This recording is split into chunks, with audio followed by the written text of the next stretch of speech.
Olá, tudo bem? Tudo bem? Vou fazer aqui uma prévia do nosso estudo bíblico deste domingo, tá bem? Neste domingo nós vamos falar das lições 34 e 35, beleza? Nós falamos na última lição, no último estudo, sobre justificação e santificação, tá? Falamos também de justificação especificamente, né, na lição 33, não é? Pergunta 33. E hoje nós vamos focar mais na santificação, lição 34, e a fé, e a natureza da fé. Beleza? Então, eu vou compartilhar aqui o meu arquivo para você acompanhar comigo esse estudo. Certinho? Então, está aqui. Tá bem? Não vai ser muito demorado, eu só quero dar uma prévia aqui, fazer uma esquematizar um pouquinho o estudo, para você ter aí mais ferramentas para dar uma lida, para ir um pouquinho mais fundo, refletir nesse conteúdo para nós estudarmos na nossa escola do Bíblica Dominical de amanhã, tá? Vamos lá. Então, pergunta 34. Já que somos justificados somente pela graça, por intermédio somente de Cristo, temos ainda de fazer boas obras e obedecer à palavra de Deus? Tá? A resposta é sim, né? Sim. Porque Cristo, ao nos justificar pelo seu sangue, também nos renova pelo Espírito, de modo que nossa vida mostre amor e gratidão a Deus, para que sejamos assegurados de nossa fé pelos frutos e assim, pelo nosso comportamento piedoso, outros sejam ganhos para Cristo, tá? Então, a resposta é sim, principalmente porque ao afirmarmos isso, nós afirmamos também a santificação, tá? Uma pessoa que diria não, não, já que somos salvos somente pela graça, somente pela obra de Cristo Jesus, então a gente não precisa de boas obras, né? As boas obras não têm utilidade nenhuma, então não é necessário. Isso seria negar a realidade da santificação, negar que Deus nos ordena obedecer à lei, obedecer à palavra não para que sejamos aceitos por Deus, mas como modo de gratidão a Deus e como modo de testemunho cristão, tá bem? Então é sobre isso que vamos falar aqui. A resposta aqui já dá aqui de forma bem concisa as três justificativas, as três explicações de por que devemos sim praticar boas obras, tá? Então, primeira coisa, ah, para que para que a nossa vida demonstre amor e gratidão, né? Então, para que nossa vida demonstre amor e gratidão. Esse aqui é o primeiro motivo, né? O primeiro motivo de praticarmos boas obras, de obedecermos a Deus, de fazermos coisas que agradam ao nosso Deus, é por amor e gratidão a Ele. Deus ama que nós hajamos dessa maneira, né? A mesma coisa, né? Eu amo a minha esposa, então eu faço coisas que agradam a minha esposa, né? A lei de Deus mostra aquilo que agrada a Deus. Honrar pai e mãe agrada a Deus. Adorar a Deus agrada a Deus, né? Não se prostrar diante de imagens de escultura, não ter nenhum ídolo, agrada a Deus, né? Você dizer somente a verdade agrada a Deus. Você não cobiçar agrada a Deus. Então nós fazemos essas coisas porque agradam ao nosso Deus, tá? Então o primeiro motivo é esse. O segundo motivo é para que sejamos assegurados de nossa fé pelos frutos, né? Então o segundo motivo é para a nossa segurança. A nossa vivência, a nossa nova vida nos dá segurança que de fato Cristo operou a nossa salvação, né? Se eu olho para mim mesmo e eu não vejo nenhum prazer na lei de Deus, e eu só vejo em mim mesmo prazer pelo pecado, isso mostra que alguma coisa está muito errada, né? Então, a prática a prática das boas obras, né? A busca pela santificação também dá a mim mesmo segurança de que Cristo habita em mim. E o terceiro motivo é que, pelo nosso comportamento piedoso, outros sejam ganhos para Cristo, né? Então, estamos falando aqui de testemunho cristão, tá? Então, praticamos boas obras para a nossa salvação? Não. A nossa salvação é realizada totalmente em Cristo Jesus. Mas é através das boas obras que nós damos testemunho da graça de Deus e outros veem a fé através do nosso testemunho, certo? Então, Esses três pontos aqui vão ser principalmente mostrados aqui pelo Lincoln Duncan. Lincoln Duncan, Duncan, né? Ele vai falar isso basicamente isso aqui, né? Ele coloca aqui, né? Em primeiro lugar, em segundo lugar, em terceiro lugar, né? No terceiro lugar aqui, por exemplo, ele termina falando do testemunho cristão, né? Aquele que nos vem dar um testemunho de Cristo, certinho?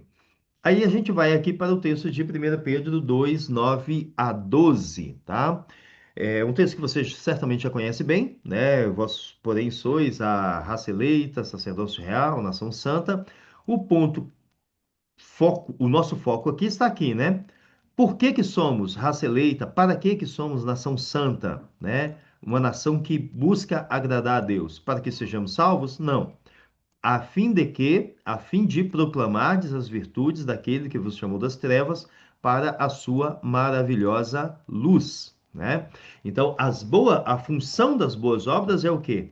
Proclamar as virtudes de Deus, né? Daquele que nos chamou das trevas para a sua maravilhosa luz. A função das boas obras é glorificarmos a Deus. Por que que você vive assim? Por que que você não mente? Por que que você não adultera? Por que que você não consome pornografia? Por que que você não transa com seu namorado, com a sua namorada antes de casar? Sabe? Por quê? Porque eu sou um servo de Deus, porque Deus habita em mim e a minha vida é para agradá-lo. E essas coisas não agradam ao meu Deus, né? Então, quando eu vivo dessa forma, de uma forma santa, né, eu estou proclamando as virtudes de Deus. Ou seja, note bem isso, não é proclamando as minhas virtudes, não é eu que sou santo, que sou, nossa, não. Sabe, eu estou proclamando. Por que que eu faço isso? Porque Deus me amou, né? Deus teve misericórdia de mim e ele me salvou. E agora a minha vida é para testemunhar acerca dele, né? Então as minhas boas obras não testemunham das minhas virtudes, não é para dar testemunho da minha virtude, mas para dar testemunho das virtudes do meu Deus. Certinho? Tem mais algumas outras coisas aqui, né? Depois o Pedro vai dizer, né? Exorto-vos, né, que vocês se abstenham das paixões carnais que fazem guerra contra a alma, mantendo exemplar o vosso procedimento no meio dos gentios. Para quê? Né? Então, isso aqui, que tudo que ele está falando, são boas obras, né? São boas obras. Para quê? Com que objetivo? Para que vocês sejam salvos? Não. E ele vai dizer: para que, naquilo que falam mal de vós, como de malfeitores, observando-vos em vossas boas obras, glorifiquem a Deus no dia da visitação. Ou seja, para que outras pessoas que são incrédulas glorifiquem a Deus, tá? Para que elas glorifiquem a Deus, né? Ou seja, para que vocês deem testemunho da graça de Deus, das virtudes de Deus, e levem pelo testemunho de vocês, levar outras pessoas a glorificar a Deus. Certinho? Tá? Então, aí a gente vai aqui para os comentários, tá? Então, ali, os comentários do Charles Spurgeon. Eu fico tentando não me alongar muito, sabe assim, mas é um desafio, tá? Charles Spurgeon. Charles Spurgeon, você já deve saber, foi um pastor batista, um pastor inglês batista, né? Um grande homem de Deus, tá? É um cara assim que tem muitos livros, muitos sermões, tem muito artigo dele na internet, vale muito, muito, muito, muito a pena ler. Ele é de fato muitíssimo bom, tá? E aí ele vai fazer, ele tem umas sacadas assim incríveis, né? Incríveis. Ele tinha uma oratória assim excepcional. E aí ele fala uma das coisas, né? Que as boas obras, né? As boas obras têm de estar no cristão, né? Então, se você é cristão, tem de haver boas obras na sua vida, tá? Não são opcionais, tá? As boas obras precisam estar na sua vida. Ponto final. Para quê? Aí ele vai dizer: elas não são a raiz, mas o fruto da salvação, né? Aqui ele vai usar a metáfora muito comum, né, na Bíblia da árvore, né? Então, as boas obras não são a raiz, não são por causa delas que você é salvo, mas elas são o fruto da salvação. Ou seja, é por causa da salvação que você pratica boas obras. E aí ele usa uma outra figura que é: elas não são o caminho para a salvação do crente, mas são o seu andar no caminho da salvação, né? Então, elas não são o caminho. tá? O caminho é Cristo, mas elas são o seu andar no caminho, né? Ah, Cristo é que me salva, mas como eu vivo com Cristo? Como é o meu andar com Cristo, né? Então, o meu andar com Cristo mostra que se sou salvo ou não, né? Dá um testemunho acerca da vida, da minha vida em Cristo Jesus, certo? E aqui ele termina, né? Depois aqui ele vai falar mais uma, usar a metáfora da árvore, né? Falando dos frutos, né? Uma boa árvore vai produzir bons frutos. Uma árvore santificada por Deus vai produzir frutos compatíveis com a santidade de Deus, né? Se você, uma pessoa que se diz crente, ela só produz coisa que não presta, coisa que glorifica ao diabo, tem alguma coisa muito errada com essa árvore, certo? Aí ele vai dizer, né? O desejo dos homens criados novamente em Cristo é estarem livres do pecado. Pecamos, sim, mas não amamos o pecado, né? Nós comentamos, falamos disso no estudo anterior, tá? E aí ele vai dizer, né, que o pecado traz tristeza ao crente, né? O crente sofre com o pecado, né? Ele vai dizer, né, é uma espécie de morte, quando entramos em pecado, né? E ele vai dizer contudo, ele não terá domínio, ou seja, o pecado não domina a nossa vida, né? O pecado na vida do crente, ele vai ser sempre um acidente de percurso, né? Ele vai ser algo pontual, né? Ele não vai ser algo constante, né? Ele não fará parte comum da sua narrativa. Né? Tamo aí, somos pecadores, né? E deixa a vida rolar, tá bem? E aí ele vai dizer, né? Porque não estamos debaixo do pecado, mas debaixo da graça. Portanto, nós o venceremos e obteremos vitória, né? O crente já tem vitória contra o pecado, né? E é por isso que ele resiste ao pecado, certinho? É bem simples aqui o argumento do Spurgeon, né? O ponto focal aqui são basicamente essas duas frases que ele nos dá, né? Que são, assim, realmente, assim, que nos fazem entender muita coisa, tá bem? E aí a gente vai para o texto do Duncan aqui, que é um texto mais longo, em que ele vai basicamente trabalhar os três conceitos aqui das boas obras, né? Uma coisa bem legal que ele diz é que, deixa eu pegar aqui. Ah, não, estou confundindo com o estudo seguinte, tá? Basicamente, o Duncan aqui, ele vai trabalhar aqui a função, o papel das boas obras na nossa vida, tá? E o primeiro, ele vai dizer, né? Primeiro, há lugar para as boas obras, porque na salvação somos salvos não somente da penalidade do pecado, mas também do poder do pecado. Isso a gente viu no estudo anterior, né? Então, Cristo nos salva da penalidade do pecado, mas também nos salva do domínio do pecado, né? Ele nos salva da penalidade do pecado através da justificação e nos salva do domínio do pecado através da santificação, não é? Pela justificação, ao Deus nos declarar justos, somos salvos da penalidade do pecado, ou seja, o pecado não tem mais poder de nos destruir, de nos mandar para o inferno, tá? O pecado não tem mais poder de nos dar condenação eterna. Ponto final, né? Então, no momento em que Deus declara que somos justos, né, pela fé e pelo sacrifício de Cristo Jesus, somos salvos da penalidade do pecado. No processo da santificação, somos salvos do domínio do pecado, tá bem? Então, isso aqui é muito legal também da gente deixar ficar bem claro, tá bem?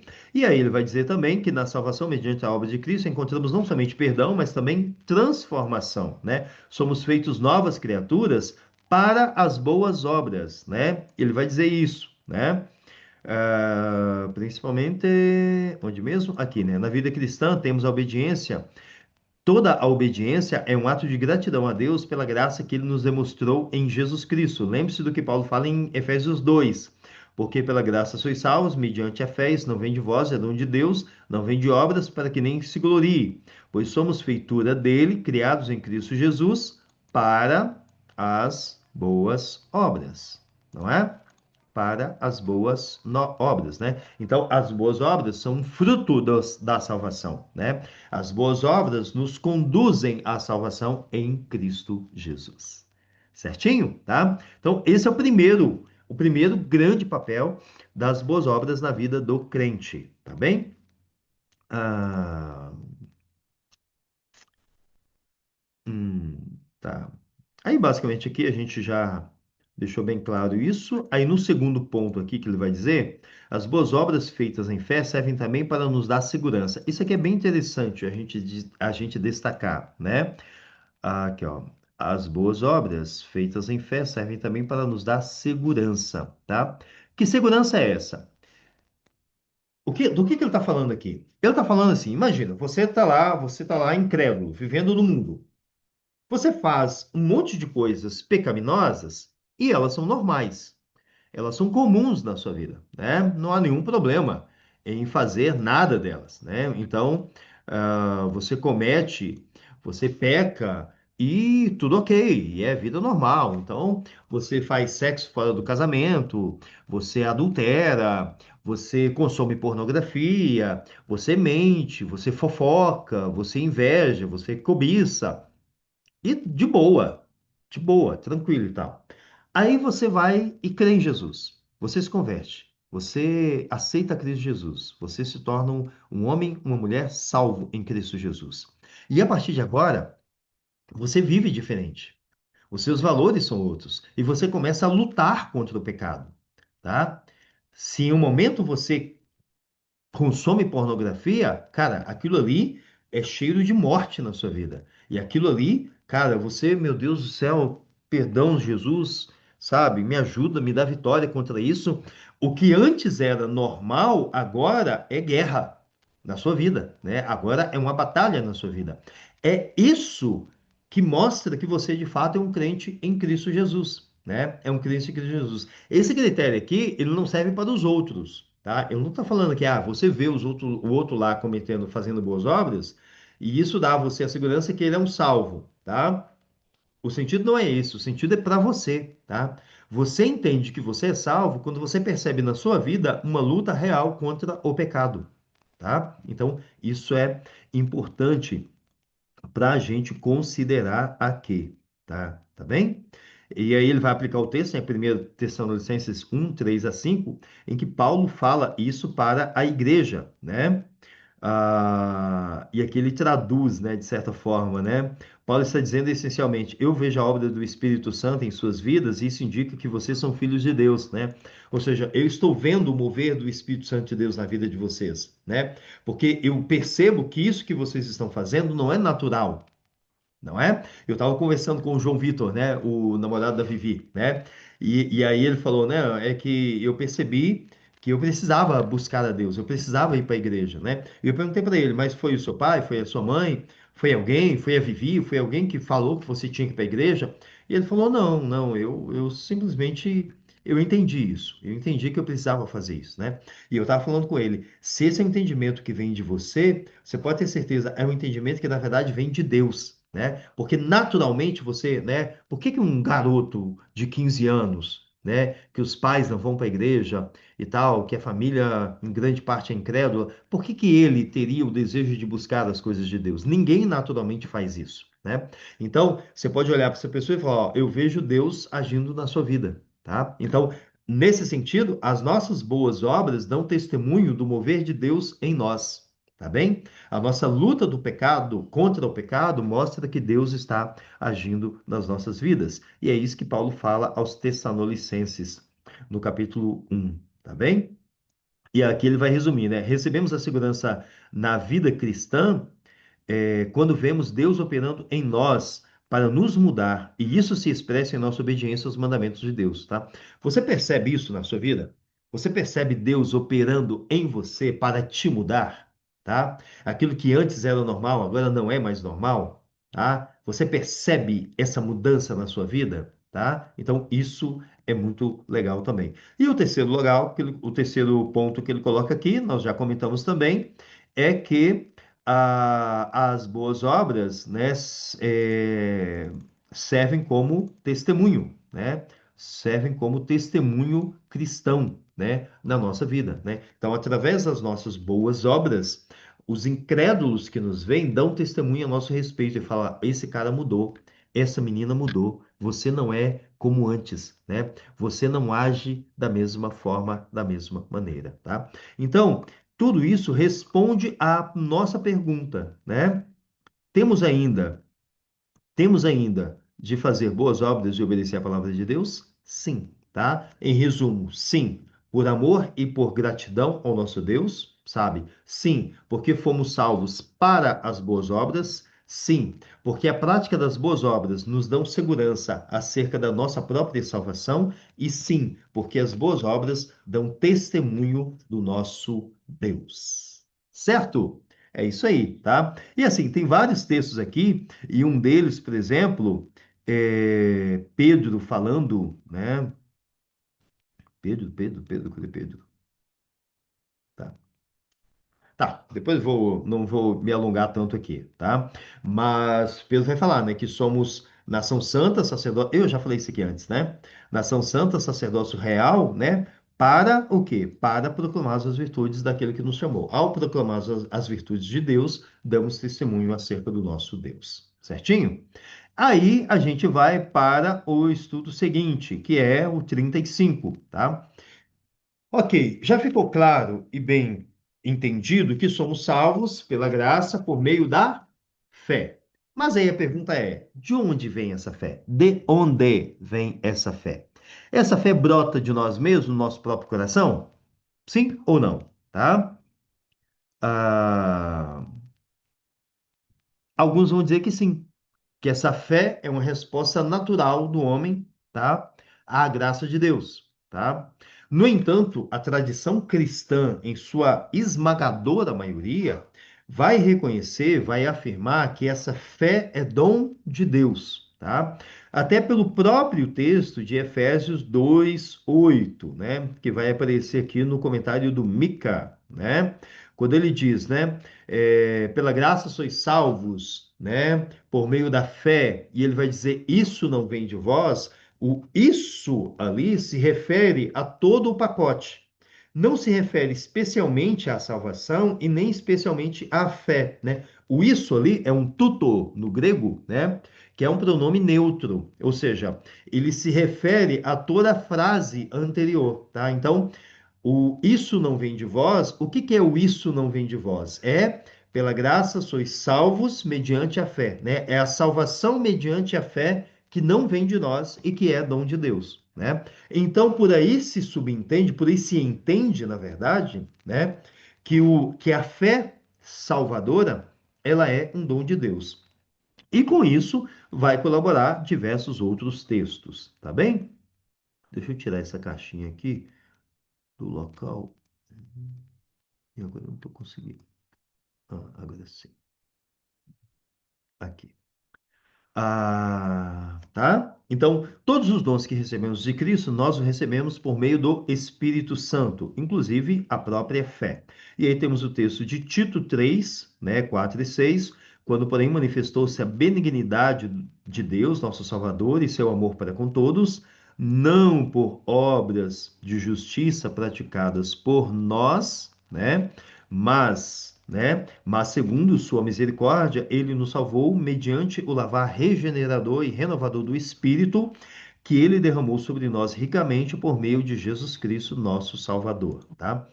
Por quê? Porque se você chegar no ponto que você vai falar, somente pela fé, somos salvos pela fé, e essa fé vem de nós, então essa fé seria uma obra de justiça praticada por nós. Concorda? Né? Se a fé vem de nós, a fé então é um mérito nosso. E somos salvos pela fé, consequentemente, somos salvos pelo mérito nosso, que é a nossa fé, né? No entanto, não é isso que a Bíblia vai afirmar. Somos salvos pela fé, e isso, a salvação pela fé, não vem de nós. Tá bem? Vamos lá. Rapidamente aqui, o Francis Schaeffer. Francis Schaeffer, se você não conhece esse cara, pode ler, sabe assim. Ele não escreve fácil. Esse texto dele aqui, ó, tá mamão com açúcar. Ele deve ter explicado isso aqui para alguém, um garotinho de 5 anos de idade, tá bem? A Sinara tá aqui me aprontando que já estamos atrasados para ir para os embaixadores. Mas vamos lá. Esse texto dele aqui é mamão com açúcar, sabe? Mas os textos dele são, assim, incríveis, maravilhosos, sabe? Assim, pode comprar qualquer livro dele, é recomendadíssimo, tá? Basicamente, no texto todo dele aqui, ele vai dizer, ó, o cristianismo é a religião mais fácil do mundo, por quê? Porque Deus faz tudo. Continuando aqui, o, o notebook desligou. Mas deixa eu terminar aqui, então, o nosso estudo 35, tá bem? Eu estava dizendo que o Francis Schaeffer, basicamente nesse texto aqui, ele diz que o cristianismo é a religião mais fácil do mundo porque nela Deus faz tudo, né? Então ele vai dizer, né? Deus nos cria, Deus é o criador de toda a existência, tá? A gente não precisa fazer nada, a gente não faz nada em relação à existência. Ele nos ama, né? Ele nos ama como iniciativa dele, ele nos ama primeiro, né? Nós o amamos porque ele nos amou primeiro, né? João vai falar isso. Ah, é Jesus que morre na cruz, é Jesus que opera a nossa salvação, né? Jesus se entrega voluntariamente na cruz pelos nossos pecados. E é o Espírito Santo que nos convence de tudo isso, né? É o Espírito Santo que nos convence tanto da existência de Deus, quanto da necessidade da fé, da salvação em Jesus Cristo, né? Então, é Deus que nos cria, é Jesus que nos salva e é o Espírito Santo que nos convence de toda essa realidade. Então, né, como o Sheif diz, é a religião mais fácil do mundo.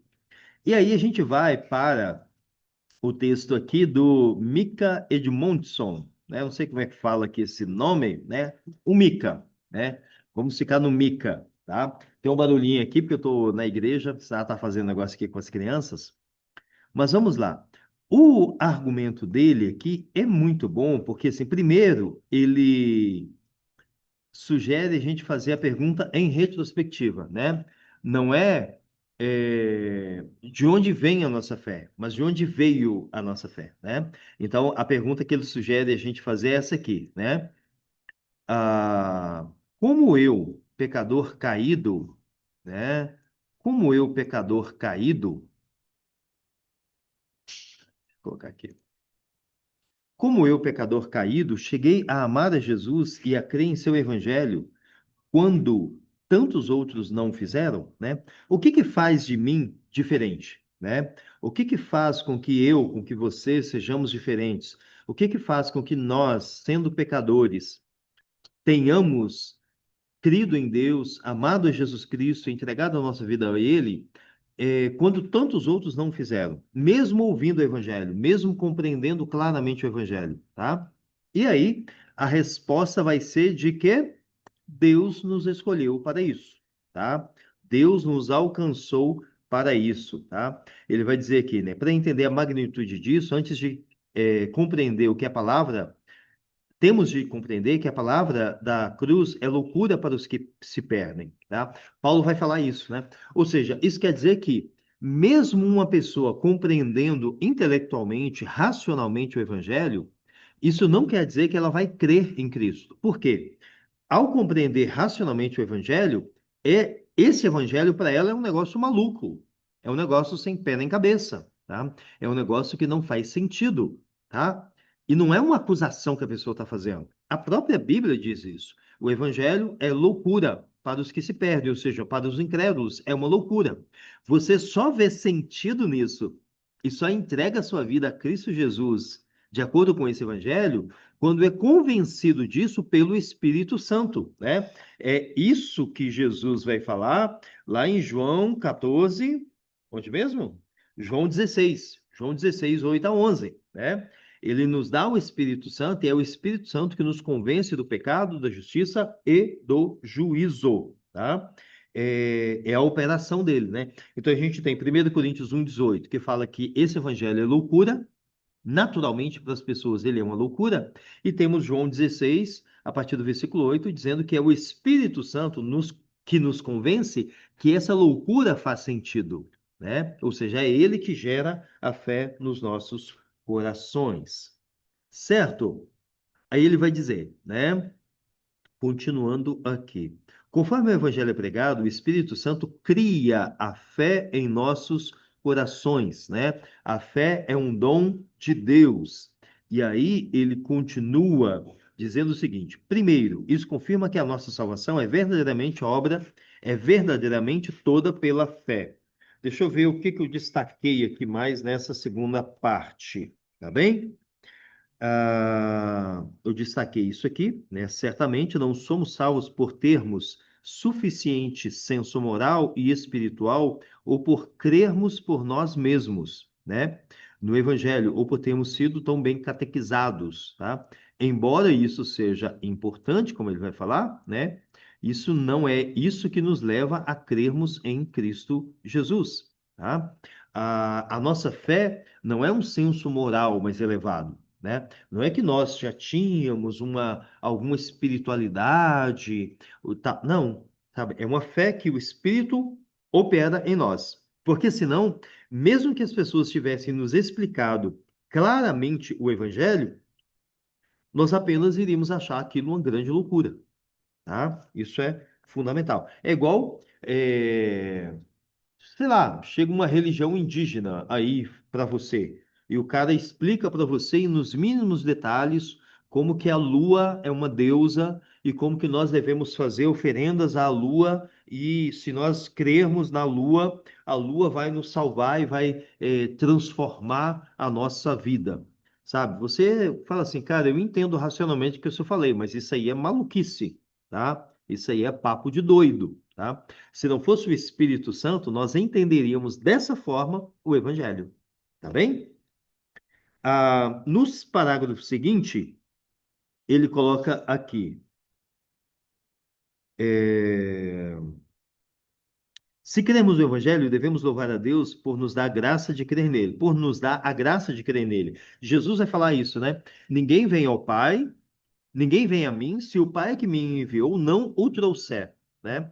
Como que as pessoas veem a Jesus? Crendo em Jesus. Então, o que Jesus está falando é: ninguém crê em mim, vir a mim ali, significa crer, é sinônimo de crer, né? O que Jesus está falando é: ninguém crê em mim se o Pai que me enviou não der a ele a capacidade de crer em mim, não criar fé salvadora no coração dele, tá? Então ele diz, pois ele é o único que faz diferença para nós. Portanto, a vida cristã tem que ser marcada por gratidão e humildade. Aí ele escreve assim: por nós mesmos não somos em nada melhores que nossos próximos não cristãos. A única diferença é que algo, ou melhor, alguém absolutamente maravilhoso veio à nossa vida e transformou tudo, tá? Isso aqui me lembra de um texto muito lindo do Spurgeon, em que ele diz, né? O Jonathan Edwards fala isso também, né? Tem um livrinho muito bom chamado As Resoluções de Jonathan Edwards, né? E aí ele fala isso, né? Que toda vez, ele resolveu que toda vez que ele visse alguém perdido nos seus pecados, alguém caído na miséria do pecado, no lamaçal do pecado, na pior condição que você pode imaginar, ele iria se lembrar que se não fosse a graça salvadora de Deus, ele estaria em condição semelhante, tá? O Spurgeon fala isso também, né? Ele fala que ele sempre quando ele via alguém assim afundado até o pescoço na merda do pecado, ele lembrava, ele glorificava a Deus. Deus, obrigado porque o Senhor veio a mim, porque o Senhor me salvou, porque o Senhor gerou fé salvadora no meu coração, porque se não fosse isso, eu não seria em nada diferente daquele sujeito ali, tá? Então, o que nos diferencia dos outros, dos pecadores, é Deus ter colocado fé no nosso coração, no nosso entendimento, tá? Qual o resultado disso? Isso deve fazer com que nós sejamos marcados, primeiro, por gratidão a Deus e, em segundo lugar, por compaixão para com os incrédulos, tá? Ou seja, algo nada a ver, que não faz o menor sentido, é você ter um crente que se acha melhor do que os pecadores que estão por aí, sabe? Do que os adúlteros, os ladrões, os mentirosos, sabe? A coisa mais sem sentido, mais ilógica, mais absurda é ter um crente que bate no peito e se acha melhor do que o cara lá caído na sarjeta, sabe, entupido de cachaça, sabe? Por quê? Um crente que sabe que ele foi salvo pela graça de Deus, ele sabe que é a graça de Deus que fez a diferença. Não há nenhum mérito dele nessa equação. Certo? No parágrafo seguinte, eu destaquei aqui, né? Finalmente sabemos que a nossa fé é um dom de Deus.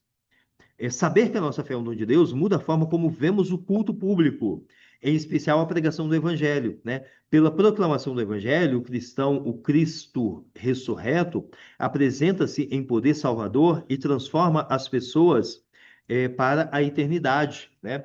A gente pode colocar aqui uma referência que é Gálatas 3:1, né? Gálatas 3:1, tá? Lá em Gálatas 3:1, você vê Paulo falando, Gálatas 3:1, você vê Paulo falando que ao pregar na igreja, ele expunha o Cristo crucificado diante deles, tá? É isso que acontece, né? Quando você está ouvindo um sermão bíblico, cristocêntrico, você não está ouvindo um discurso religioso, você está vendo o próprio Cristo crucificado, tá? Então, é isso que o culto público é, né? O culto é uma manifestação de Cristo, tá? Obviamente, desde que seja um culto cristão de fato, né? Um culto cristocêntrico, certo? Gente, é isso, sabe assim, tem outras anotações a fazer, mas basicamente é isso. Eu só quero, ó, abordar isso aqui, ó, né? Ele fala, né? O culto público é o centro da ação redentora de Deus até a volta de Cristo, quando todo mundo verá, né? O centro da ação redentora de Deus. Lembra de Paulo falando em Romanos? Como crerão se não há quem pregue, né? Paulo está falando do culto, né? Como pregarão, né, se não forem enviados, né? Então, é através do culto público que Cristo é mostrado, que Cristo é exaltado, que Cristo é demonstrado diante das pessoas, né? É por isso que nós chamamos as pessoas ao culto, né?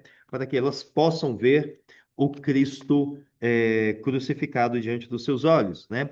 Mas ele diz: até esse dia nós o contemplamos pela fé, semana após semana ao nos reunirmos em seu nome para adorá-lo e ouvir a sua palavra, né? Para adorá-lo e ouvir a sua palavra. Certo? No, no Você Sabia dessa lição, eu coloquei aqui, né? Uma distinção da teologia reformada e da teologia arminiana em relação à fé como dom de Deus, tá? A fé como dom de Deus, tá? Então, nós batistas, né, batistas de teologia reformada, nós cremos que a fé não nasce em nós mesmos, mas é dom de Deus, tá? E aí eu já coloco uma explicação aqui que a gente já está ciente. Só para citar o arminianismo, sabemos que Armínio acreditava na depravação total, incluindo a escravidão da vontade para o pecado. John Wesley, o arminiano de maior destaque na história da igreja, ao pregar no velório do seu amigo, declarou isso aqui, né? Não há poder algum no mundo para realizar qualquer boa obra, falar qualquer palavra boa ou manifestar qualquer bom desejo, até que do alto lhe seja dado, tá?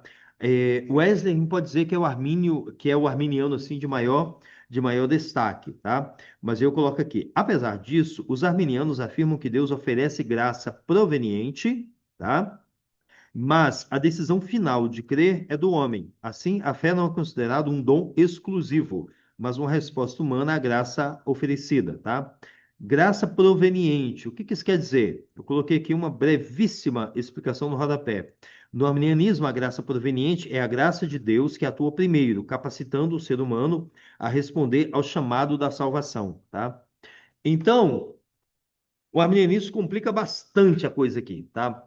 Ele vai dizer que a fé do homem é tipo um resultado da graça proveniente com a liberdade do homem de crer em Jesus, sabe assim, tal. Então não é um dom exclusivo de Deus, né? Então a fé do homem que leva ele a crer em Jesus Cristo é um resultado aí, né? Uma mistura dessa graça proveniente, sabe assim, tal, mas que não é uma graça irresistível, sabe assim?